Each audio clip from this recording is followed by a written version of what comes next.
I was thinking the other day, I'm like, why do some men just get on my nerves? Like, why does their presence, like the way they deliver the first words that come out of their mouth, why does it get on my nerves though? Like, why do I get agitated?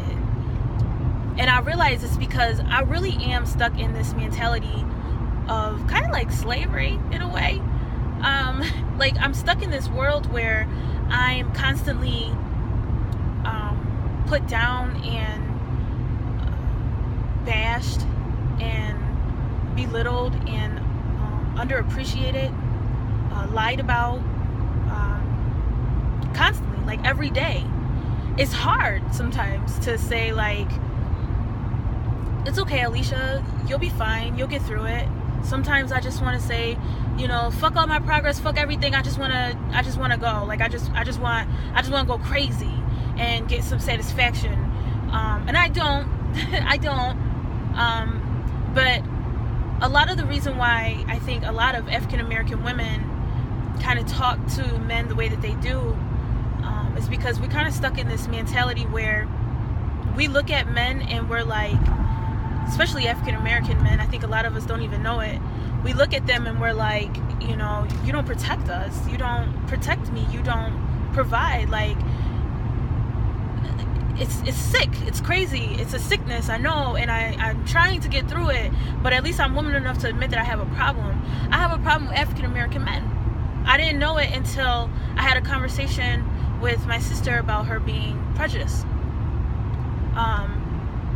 When I had that conversation, I realized, I'm like, I think I am too, because I expect African American men to be the men, and instead they're stuck in a mentality where they've been bashed and abused and stripped from their manhood, and now they're in a world where they can't even, you know, their children's are growing up, and they're being born in that mentality where they can't even begin to live. Like, they don't even know how to live the way that our ancestors once did. And they were, you know, watching their women be raped, watching their children be ripped from their women's arms, their families were destroyed, killed, they were killed, put to work, they were stripped from their independence, from their life, they were stripped from their manhood,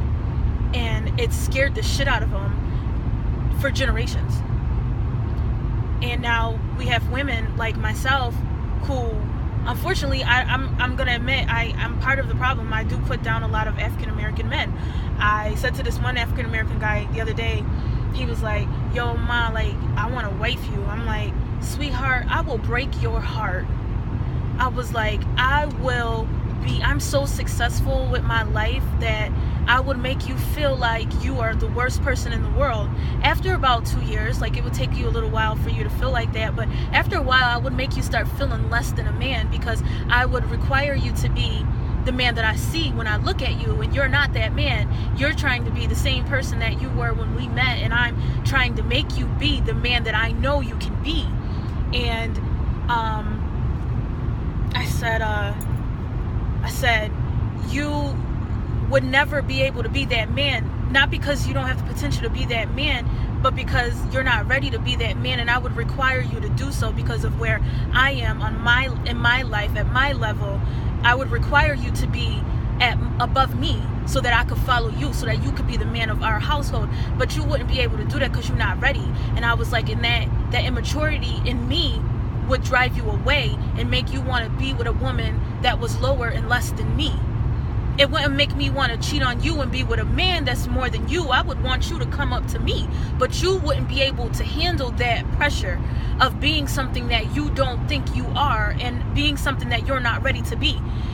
So you would cheat on me with a girl that's less than me, and God forbid there's somebody that is at my level, because then that would actually hurt my feelings. So the thought that, you know, we want our men to cheat on us with, or to be with women, our exes have to be with a woman that's less than us. The reason behind it is because we can't believe that you would leave us to be with someone better than us. When we broke up for you being weak.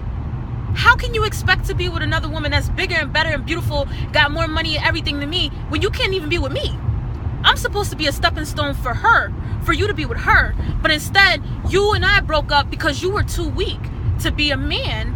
And now, you with another bitch that's better than me. That don't make no sense. No, you're supposed to be with a shorty that's worse than me, don't got as much money to me, that don't look as good as me, that's not as successful as me, that don't have a brain on her shoulders, that's not a college graduate, that don't got money in the bank, that don't got her own bank account, savings account, got accounts for her kids, life insurance. You're supposed to be with a bitch that's not that. You're not supposed to be with a bitch that have all that plus more, because then it would make us feel like you were so weak and then you got it.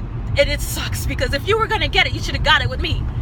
But I told the gentleman, I was like, you would end up cheating on me with somebody that's less than me, because I would make you feel so small compared to me. And no man should ever feel small around his woman. You should always be the king of your house, regardless of if your woman, you know, she makes all the decisions. She trusts and believes just like a chessboard.